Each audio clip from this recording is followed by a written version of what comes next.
आपको सीधे लिए चलते हैं जहां पर प्रधानमंत्री नरेंद्र मोदी सीधी पहुंचे हुए हैं, सभा को संबोधित कर रहे हैं। मंच की लाइव तस्वीरें। 15 महीने में भी उनको सरकार से चलाने का मौका मिला, कुछ भी नहीं किया। वहीं भाजपा सरकार जो कहती है वो करके दिखाती है, डंके के चोट पे करते हैं। हमने किसानों को प्रधानमंत्री सम्मान योजना, किसान सम्मान योजना, उसके पैसा साथ 3 बार अपनी चालू भूल जाते हो ना। मैं बताता हूं, याद रखोगे? याद रखोगे? जरा हाथ ऊपर करके बताओ, याद रखोगे? हमने पीएम किसान सम्मान निधि के तहत इस देश के किसानों के बैंक खातों में सीधा 2,60,000 करोड़ रुपया जमा करवाया है। सीधी मदद भेजी है, और मैं सीधी में बोल रहा हूं, सीधी मदद भेजी है। पीएम किसान सम्मान निधि के 20,000 करोड़ रुपए एमपी के किसानों के खाते में भी गए हैं।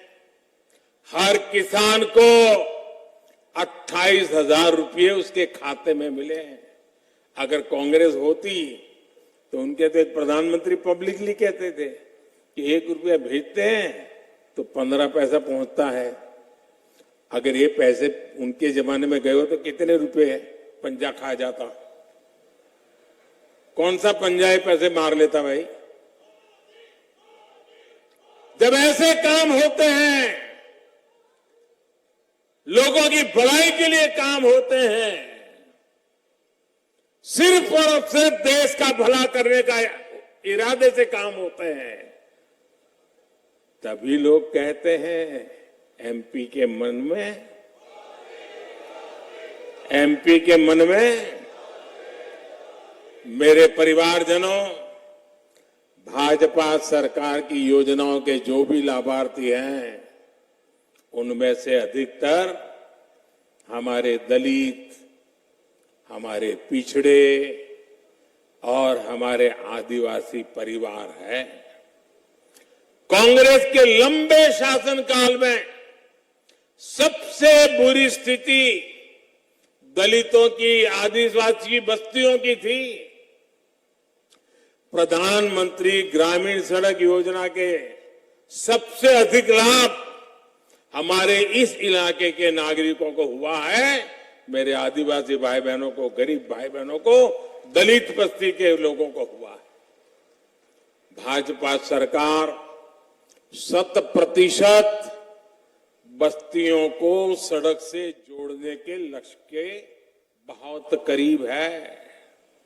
आज कांग्रेस के नेता आदिवासियों को लेकर बड़ी बड़ी बातें करते हैं, लेकिन इनके परिवार ने जब पीढ़ी दर पीढ़ी देश में सरकार चलाई, तब उन्हें आदिवासियों की याद नहीं आई। ये भाजपा है जिन्होंने आदिवासियों का भविष्य सुनिश्चित किया। आप मुझे बताइए भाई, जवाब देंगे ना आप लोग? मेरा सवाल समझेंगे ना? मेरी हिंदी ठीक है ना? हाँ, मैं हिंदी भाषी नहीं हूं, इसलिए कोई गलती ना हो जाए। आप मुझे बताइए, ये मेरे जो आदिवासी भाई बहन है, क्या ये मोदी प्रधानमंत्री बना तब आए क्या? पहले थे कि नहीं थे? पहले थे कि नहीं थे? देश आजाद हुआ तब आदिवासी थे कि नहीं थे? भगवान राम जी वनवास गए तब आदिवासी थे कि नहीं थे? राजकुमार राम को अयोध्या से निकलने के बाद भगवान राम किसने बनाया? आदिवासी भाई बहनों ने बनाया। हम सबको पता है, लेकिन कांग्रेस को पता ही नहीं था कि हमारे देश में आदिवासी समाज भी है, क्योंकि कभी भी उन्होंने आदिवासी मंत्रालय नहीं बनाया, आदिवासियों के लिए अलग डिपार्टमेंट नहीं बनाया, उनके लिए अलग बजट नहीं किया। अटल बिहारी वाजपेयी की सरकार जब बनी तब देश में पहली बार आदिवासियों का अलग मंत्रालय बना, उनका अलग आदिवासी मंत्री बना और आदिवासी कल्याण के लिए लाखों करोड़ रुपए के बजट बनना शुरू हुआ। पिछले 9 वर्ष में आदिवासी कल्याण के लिए बजट में 5 गुना वृद्धि की गई है।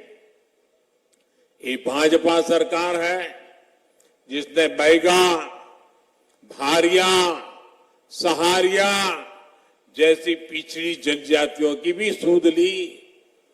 भाजपा सरकार इनके लिए 15,000 करोड़ रुपए का खास अभियान शुरू करने जा रही है। मध्य प्रदेश की भाजपा सरकार ने भी इन जनजातियों के लिए अभूतपूर्व काम किया है। अगर एमपी की बहनों के लिए लाडली लक्ष्मी जैसी योजनाएं चलाई गई हैं, तो बैगा, भारिया और सहारिया जनजाति की बहनों को भी सीधी मदद दी जा रही है। विश्वकर्मा साथी जिनके बिना रोजमर्रा के जीवन की कल्पना भी कठिन है, उनको भी कांग्रेस ने कभी नहीं पूछा। पहली बार भाजपा सरकार ही उनके पर विशेष विश्वकर्मा योजना लेकर आई है। इस योजना पर भी 13,000 करोड़ रुपए खर्च किए जा रहे हैं। ऐसे ही काम के कारण हर वंचित परिवार कह रहा है, गांव-गांव कह रहा है, एक-एक घर कह रहा है, फिर एक बार,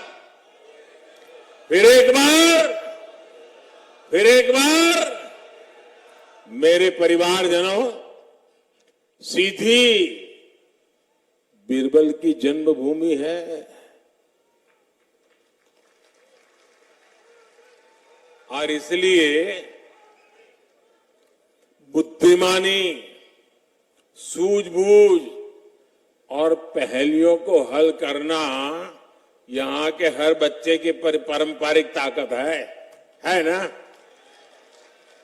अच्छा, जब मैं जानता हूं कि बीरबल की भूमि है, अच्छे अच्छे सवालों के जवाब निकाल देते हैं, तो मैं भी आज आपके खास करके नौजवानों को एक पहेली देना चाहता हूं। सुलझा दोगे? पक्का?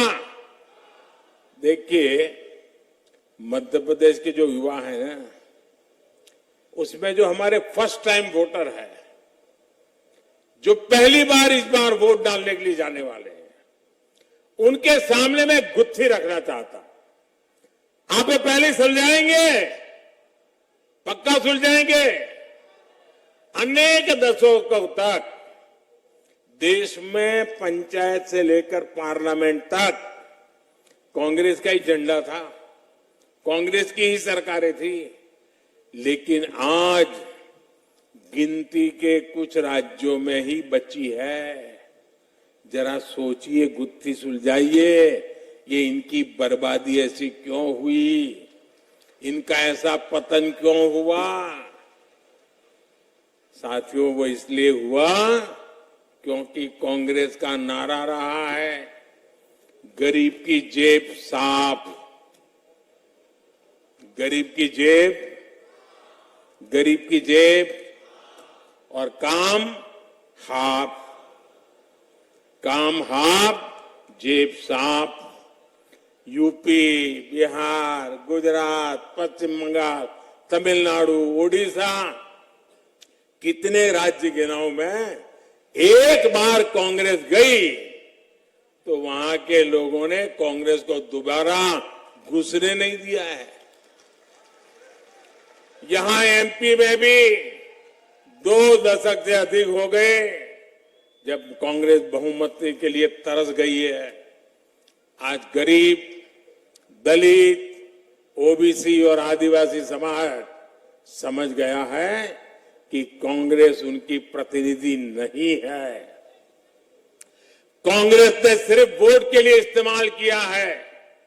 साथियों, कांग्रेस का पूरा इतिहास देखिए, उन्होंने केवल उन्हीं को आगे बढ़ाया जो दिल्ली दरबार में हाजिरी लगाते थे।